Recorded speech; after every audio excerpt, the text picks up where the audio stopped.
¿Alguna vez nos hemos parado a pensar cómo es posible que Netflix sepa qué serie nos va a enganchar? ¿O cómo las tiendas online parecen adivinar qué es lo siguiente que queremos comprar? Bueno, pues la respuesta está en los datos. Hoy vamos a desmitificar todo esto, a ver cómo pasamos de simples números a decisiones que pueden cambiarlo todo. Vamos a ello. A ver, antes de ponernos a correr, tenemos que aprender a caminar. Y en el mundo del análisis de datos, todo, absolutamente todo, empieza por entender una cosa clave. No es lo mismo tener datos que tener información. Parece una tontería, pero la diferencia es gigantesca. Esta parte me encanta. Pensemos en esto como si estuviéramos en la cocina. Los datos son los ingredientes sueltos. La harina, los huevos, el azúcar. Por sí solos, pues no son más que un lío encima de la mesa. Pero la información... La información es la tarta ya horneada, lista para comer. Es el resultado de coger esos ingredientes, procesarlos y crear algo que tiene sentido, algo útil. O sea, para que nos entendamos, los datos son la materia prima en bruto. Son números, son textos, son hechos. Son como las piezas de un puzzle gigantesco tiradas por el suelo. La información, en cambio, es ese puzzle ya montado. Es lo que conseguimos cuando cogemos esas piezas, las procesamos, las ordenamos y de repente nos cuentan una historia. Es lo que nos ayuda a decidir si lanzamos un producto nuevo o no. La clave es que la información siempre tiene un propósito: darnos una respuesta. Vale, pero ¿qué pasa con esos datos una vez que los tenemos? ¿No se quedan ahí quietos cogiendo polvo digital en un disco duro? ¿Qué va? Tienen todo un ciclo de vida, un viaje alucinante desde que nacen hasta que desaparecen. Vamos a seguirles la pista. Aquí lo tenemos. Fijaos, todo empieza con la planificación. ¿Qué narices necesitamos saber? Luego, la captura. Recogemos los datos. Por ejemplo, las ventas de una tienda. En la utilización y el análisis es donde pasa la magia. De repente descubrimos que los lunes se vende muchísimo más café. Cuando esos datos ya no son para el día a día, se archivan, por si acaso, y al final, para cumplir con la ley y hacer hueco, llega el borrado. Es un ciclo, una y otra vez. Bien, ahora vamos a coger todo esto que hemos hablado y a multiplicarlo por, 1.000 millones. Porque ya no hablamos de una simple hoja de cálculo. Vivimos en la era del Big Data, donde la cantidad de datos es sencillamente abrumadora.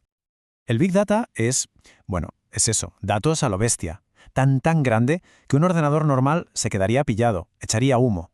Pensemos en cada tweet, cada vídeo de TikTok, cada compra online, cada sensor de un coche autónomo. Todo eso junto es una avalancha de datos que necesita herramientas muy especiales para poder manejarse. Y claro, para no ahogarnos en este mar de datos, los expertos usan una especie de brújula, las famosísimas 5 Vs. Son 5 características que nos ayudan a entender qué es exactamente esto del Big Data.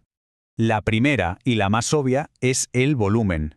Y cuando decimos volumen, no hablamos de la memoria del móvil, hablamos de cantidades que de verdad cuesta hasta imaginar. Para que nos hagamos una idea, se calcula que solo en YouTube se procesan más de 2.500.000 petabytes de datos cada día. ¡Una locura! Luego está la velocidad. Los datos fluyen sin parar como un río desbocado y muchas veces pierden su valor en segundos. Pensemos en la bolsa. Una decisión se tiene que tomar en milisegundos. El dato de ayer ya no vale. Aquí no hay tiempo que perder. La tercera V es la variedad.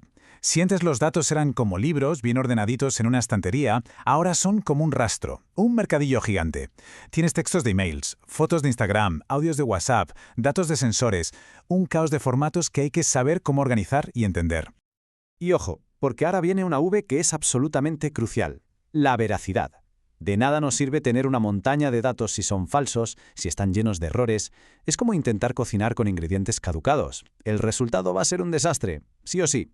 La confianza en los datos es la base de todo. Y todo esto nos lleva a la última V, que es la que le da sentido a todo: el valor. A fin de cuentas, ¿para qué hacemos todo esto? Pues para transformar esa montaña caótica de datos en algo valioso, en una idea que nos permita mejorar un servicio, crear un producto nuevo o, en resumen, conseguir una ventaja competitiva. Muy bien, ya entendemos los ingredientes, pero ¿cuál es la receta? ¿Cómo pasamos de tener un montón de datos a tomar una buena decisión? Pues para eso hace falta un proceso, una hoja de ruta. Exacto, esa es la pregunta del millón, ¿verdad? ¿Cómo conseguimos transformar todo ese ruido en una señal clara y útil? La respuesta no es magia, es un proceso, un método muy bien estructurado que siguen los analistas. Y este es el mapa. Fijaos qué lógico es todo. Primero, preguntar. Sin una buena pregunta, no hay una buena respuesta. Luego, preparamos y procesamos los datos, que básicamente es limpiarlos y ponerlos guapos.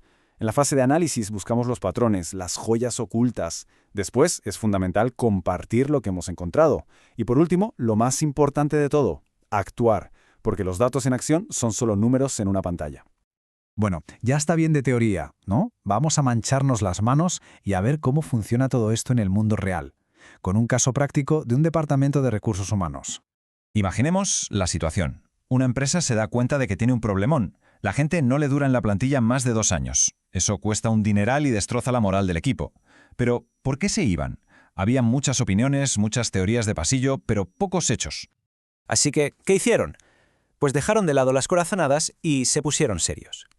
Montaron un equipo de analistas, de personas, y les dieron una misión: aplicar ese proceso de 6 etapas para encontrar, de una vez por todas, la verdad detrás de tanta rotación. Y aquí es donde se ve la potencia del método, ¿eh? En la primera etapa, preguntar. Fijaos qué preguntas más inteligentes hicieron. No se quedaron en un simple ¿por qué se va la gente? Fueron mucho más allá. ¿Qué habilidades tienen los que sí se quedan y triunfan? ¿Hacen algo distinto los jefes que consiguen retener a su gente? Empezaron con las preguntas correctas para poder encontrar las respuestas correctas. ¿Y qué pasó? Pues que después de todo el proceso de preparar, procesar y analizar los datos, estos hablaron, y hablaron muy claro, revelaron patrones que nadie había visto. Ya no eran opiniones, eran hechos demostrables. Y con esa información, la empresa pudo actuar, pudo mejorar justo las áreas que estaban fallando. Así es como se pasa de un problema enorme y confuso a una solución basada en evidencias. Y con esto cerramos el círculo. Hemos visto cómo unos simples datos se convierten en información, y esa información en acciones que marcan la diferencia. El potencial es brutal. Y esto nos deja con una última reflexión. ¿Qué gran problema, ya sea en el trabajo o en la vida personal, podría empezar a solucionarse si le hiciéramos las preguntas adecuadas? Los datos están ahí fuera esperando.